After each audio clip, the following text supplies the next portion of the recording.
I know you and I probably like different horses in the mile, but I think it's one of the more competitive races on Breeders' Cup Saturday. So maybe this is a harbinger of things to come for us over the weekend for the Breeders' Cup. A couple horses we're going to take a look at in this field are going to be shipping in from overseas with big chances and big names. And we're used to seeing several of these, right? Chad Browns, your Richard Mandelas.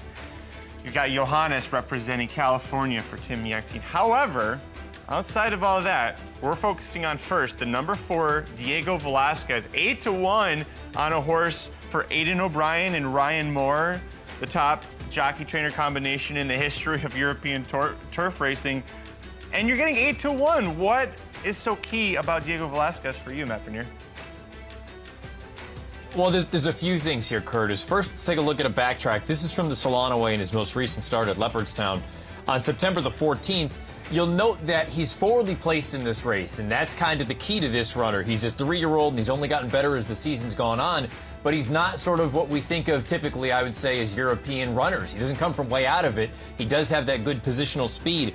But more importantly, Curtis, I like to call him sort of the Mondialiste type. If you remember a number of years ago, Mondialiste came over here from Europe, and he ran a couple of big races at relatively big prices, the Woodbine Mile. He ran well in the Breeders' Cup.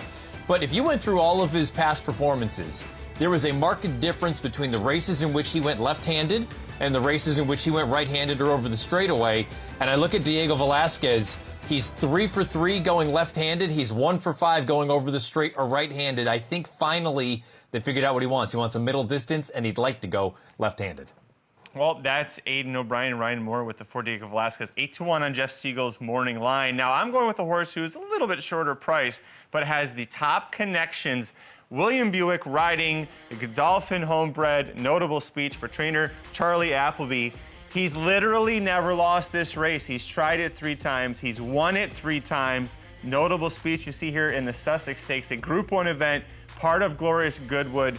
I was very lucky to be on air during the Glorious Goodwood season, and this was one of the most impressive efforts I saw from any horse in any race. So notable speech for me in the mile, but I do respect Diego Velazquez quite a lot as well. Notable speech earned his automatic berth into the Breeders' Cup Mile by winning the Group 1 Sussex. He handed City of Troy, the favorite for the Classic, the only time he's ever lost. Notable speech beat him in the 2000 Guineas. And as I mentioned, trainer Charlie Appleby has never lost the Breeders' Cup Mile.